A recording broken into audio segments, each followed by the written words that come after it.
Oi, pessoal, tudo bem? Mais um vídeo aqui no meu canal do YouTube, Nadia Alice Francisquini Direito. Eu sou Nadia Alice Francisquini, professora, doutora em Direito, advogada. No vídeo de hoje, eu vou fazer uma revisão de algumas questões, principalmente das questões dos exames 30 e do exame 31. As questões do exame 32 estão em um outro vídeo, é só dar uma procurada aqui no canal. Vou deixar aqui na descrição do link também onde você acha as revisões, as recorreções das questões do exame 32, tá? Então, aqui eu vou fazer do exame 30 e do exame 31. Eu separei por tempo, basicamente a teoria geral, direito societário, direito falimentar, tá? Então, bora lá para a questão.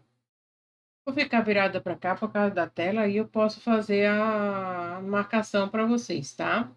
Primeiro, as questões de teoria geral do direito empresarial, a parte que fala do empresário, do aviamento, do estabelecimento empresarial, da empresa estrangeira. Aqui tem a questão 48 do exame 31 que diz que as sociedades empresárias, tá? E aqui eu vou pegar o pincel para marcar com vocês o texto, tá? As sociedades empresárias Y e J celebram um contrato que tem por objeto a alienação do estabelecimento, tá? Então, quando ele fala em alienação do estabelecimento, ele está falando de três passos. Não importa a empresa, são empresas empresárias, não importa o tipo da sociedade, são sociedades, tá? Situadas aqui em Antônio Dias, Minas Gerais. Na data da assinatura do contrato, dentre todos os débitos regularmente contabilizados, isso é importante, constava uma nota promissória vencida havia 3 meses, no valor de 25 mil. O contrato não teve nenhuma cláusula quanto à existência de solidariedade, ou seja, o contrato é nulo em relação à solidariedade entre as partes, tanto pelos débitos vencidos quanto pelos débitos vencidos, sabendo que no dia 15/10/2018, após a verbação na junta comercial competente, houve a publicação no contrato da empresa. Ou seja, então houve publicação no 15 de 10/18. E tomando como base o comparativo dia 15/1/20, tá? O alienante. E aí pergunta: responderá pelos débitos vencidos com o adquirente? Ou seja, ele quer saber se nessa data de 15/1/20, se o alienante, a pessoa que vendeu, responde ou não responde por esses débitos lá quando a publicação foi em 2018, tá? Para a gente ter uma noção, mas aí a gente já poderia até dar uma lida, mas eu vou trazer o Instituto, a exposição legal, tá? Para ver. O fundamento legal está no 1046, 1146, desculpa, 1146 do Código Civil, que diz que o alienante do estabelecimento, tá? Responde pelos débitos anteriores à transferência, desde que regularmente contabilizados. Ou seja, estão contabilizados, aí em cima também está contabilizado. Beleza. Continuando o devedor primitivo, o alienante, solidariamente pelo prazo máximo de 1 ano. Pelo prazo, esse prazo é decadencial. Então, se era do 15/10/18 e até 14/10/19. Então, em 15/1/20, não mais responde pelos débitos, ok? Essa é a disposição aqui do Código Civil. Deixa eu apagar aqui para a gente avançar com artigo. Aí a gente vem aqui para a leitura das alternativas, lembrando aí que você tem 1 ano, que o crédito está devidamente contabilizado e que esse, então já sei, já lembrei do artigo, que aqui eu estou fora do prazo de 1 ano. Então eu venho, tá? Responderá pelos débitos? Não, ele não responde porque está fora do prazo de 1 ano, não me interessa o que diz depois. Responderá pelos débitos? Não, ele não responde pelos débitos, também está fora do meu prazo. Então, bora lá. Não responderá pelos débitos vencidos com o adquirente em razão de não ter sido estipulado solidariedade? Não, isso não tem nada a ver porque a solidariedade decorre da lei, tá?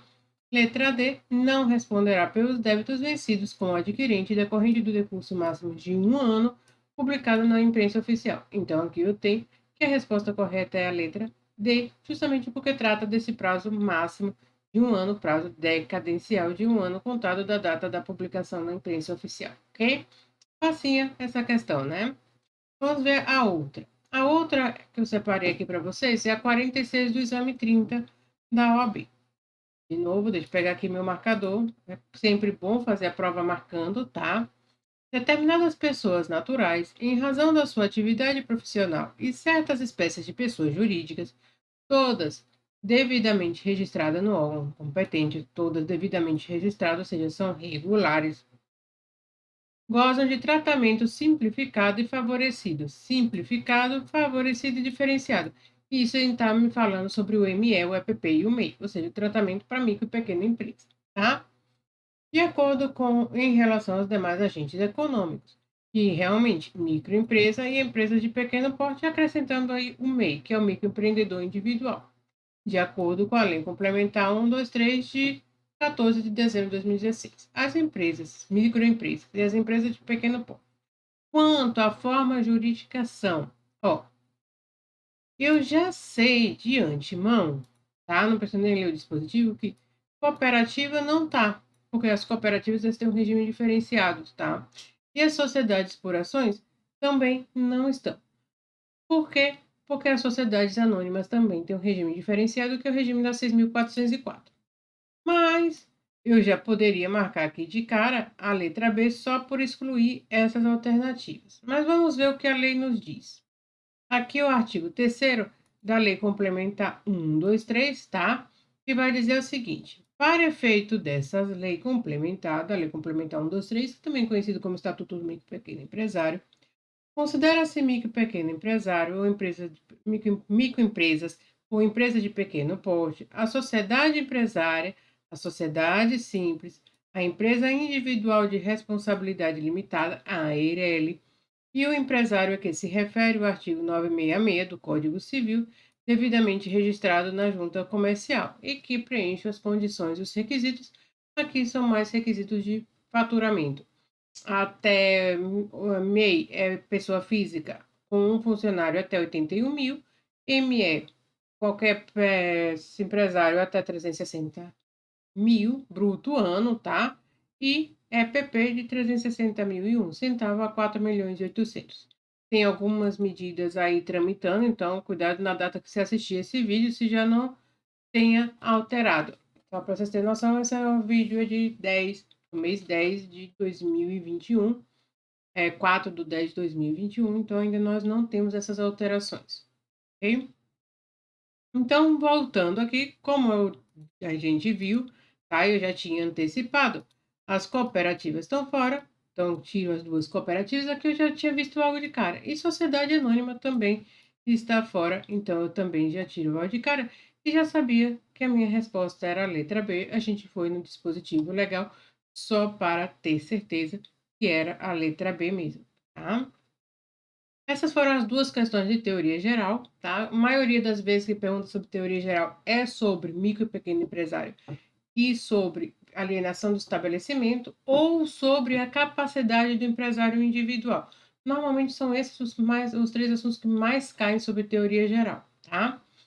Sobre societário, tem caído muito. Na último exame caiu uma sobre sociedade limitada unipessoal e eu aposto nela de novo, porque é um assunto novo. A limitada cai muito.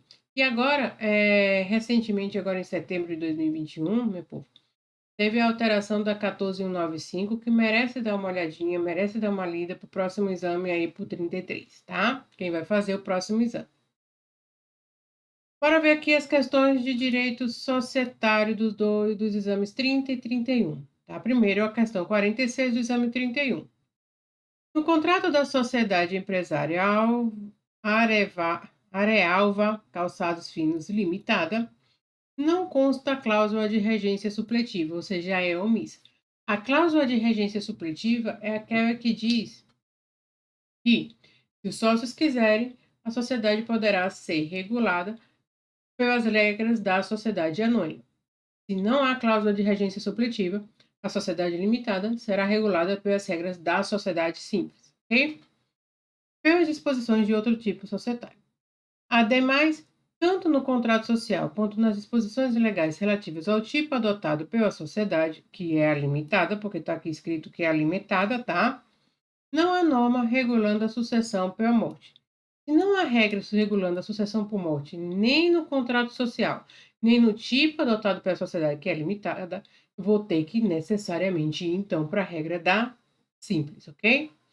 Diante da situação narrada, é a cenário alternativa correta. Antes de ler as resoluções, eu preciso lembrar o que é que diz as regras da sociedade simples para esse tipo de situação. E aí eu vou ter o artigo 1028 do Código Civil, tá? Que diz que no caso de morte do sócio, liquida-se-á as cotas. Então, no caso de morte do sócio, eu encerro as cotas. Eu encerro e pago o espólio. O herdeiro não entra automaticamente na sociedade. No caso de morte do sócio, eu encerro as cotas e pago à sociedade. O herdeiro não entra direto. Salvo se o contrato dispuser de forma diferente, o que não é o caso, porque o contrato é omisso. Se os sócios remanescentes optarem pela dissolução da sociedade, opção, mas aí é de encerramento total da sociedade, tá?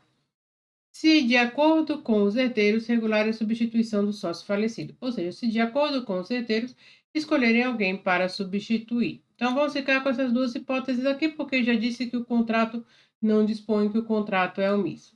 Então, na regra é liquida-se, tá, as cotas e os sócios remanescentes podem optar por ou colocar um herdeiro dentro do acordo com os herdeiros ou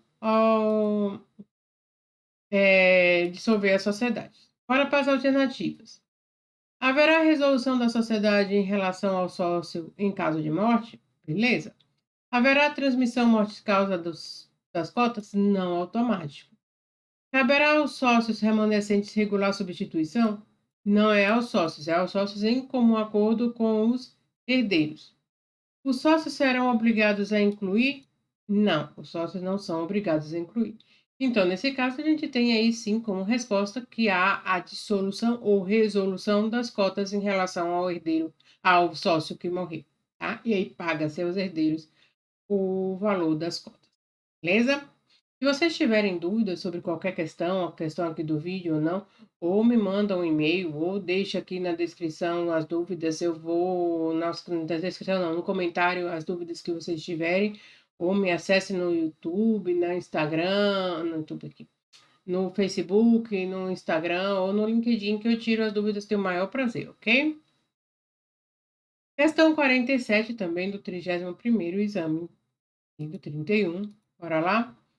A Nadina e Teodoro são condôminos de cota.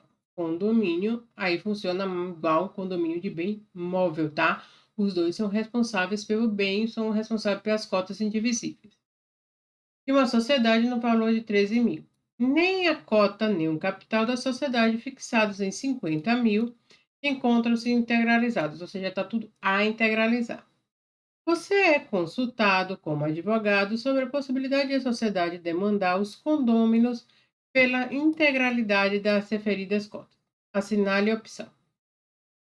No caso de condomínio, todos são responsáveis pelo todo, tá? A sociedade, eu já tenho que a sociedade limitada, todos são solidários pelo pagamento do todo, tá? Então, eu já sei de antemão que na sociedade limitada todos são responsáveis pelo todo. E no condomínio todos também são responsáveis pelo todo. Então, os condôminos não só são solidários pela cota, como eles também são solidários pela integralidade. Se eu pegar aqui, lei diz que eles são obrigados pela integralização a partir da decretação da falência, não tem muita lógica, né? Eles não são obrigados a integralizar pelo fato de serem condôminos indivíduos? Não, ao contrário, eles são obrigados a integralizar pelo fato de ser condôminos. Eles são obrigados a integralizar porque todos os dois já sabem que essa daqui não, essa daqui não. Mesmo que o condomínio seja, mesmo os condôminos devem integralizar o capital? Sim. Eles não são obrigados a integralizar o capital inferior a 100 salários mínimos. Essa ideia de 100 salários mínimos é só para a Eireli, tá? A Eireli que tem 100 salários mínimos. E a Eireli não morreu, meu povo, para mim não até hoje, tá? O que que diz a lei? Vamos só relembrar o que é que diz o Código Civil sobre isso. O Código Civil, no artigo 1052, diz, que é o que diz justamente da solidariedade para com capital total, que na sociedade limitada, a responsabilidade de cada sócio é restrita ao valor das suas cotas, mas todos respondem solidariamente. E lembre, solidariedade decorre do contrato ou da lei, no caso aqui decorre da lei, pela integralização do capital total, ou seja, todos são responsáveis pelo capital de 50 mil, tá? E o 1056 fala especificamente do condomínio de cotas. A cota é indivisível em relação à sociedade, salvo para efeito de transferência, caso em que observará o disposto no seguinte artigo, e o parágrafo 2º diz: sem prejuízo do 1052, ou seja, sem prejuízo de eu ser solidário para o capital total, os condôminos da cota individíveis respondem solidariamente pelas prestações necessárias à sua integralização. Ou seja, não só eles são solidários pelo capital total, como eles também são solidários pelo condomínio, ok? Então, voltamos lá na questão. Como a gente tinha feito aquela análise preliminar, tá? Então, eles são obrigados, então é daqui eu elimino, e eu elimino essa também, porque sim, eles são os obrigados, mas não só na situação de falência, esse por isso está errado, então a resposta correta é a letra C. Ok? Essas foram as duas questões de direito societário, tá? As questões de falimentar que eu prometi aqui são as questões do artigo, a questão 50, tá? O que eu perdi foi o mouse. Tá procurando o mouse. Do exame 31, para lá.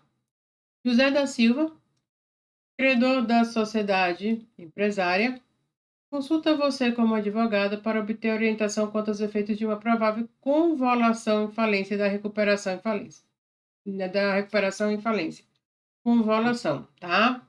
Ou seja, vai pedir uma recuperação, por algum motivo a recuperação não surtiu efeito e foi para a falência. Em relação à hipótese apresentada, sinalizar as alternativas. No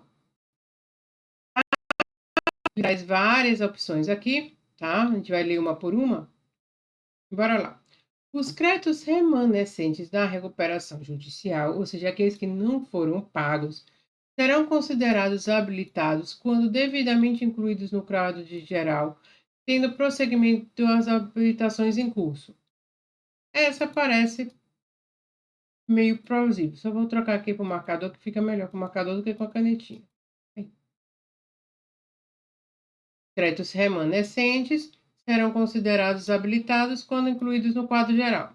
Ah, tá aparecendo, não me disse nada assim a mais, tá? Letra B. As ações que devam ser propostas no juízo de falência estão sujeitas à distribuição por dependência. Beleza. Exceto a revocatória, não. A ação revocatória é uma ação para revogar os atos do falido. Então, a ação de revocatória, ela mais do que qualquer outra, ela é dependente do processo de falência. Mais do que qualquer outra, as ações que nascem decorrentes do processo de falência e para o processo de falência são dependentes. Então, quando ele diz aqui, exceto a revocatória, isso aqui está errado, tá? A decretação da falência determina o vencimento antecipado das dívidas do devedor quanto aos créditos excluídos dos efeitos da recuperação judicial. Quanto aos créditos submetidos ao plano de recuperação, são mantidos os prazos nele estabelecidos. Não, isso não existe, porque eu vou ter créditos vencidos futuramente, tá? A decretação da falência vai trazer para cá, vai trazer para cá, vai trazer para a data do termo legal de falência, era essa palavra que eu estava procurando.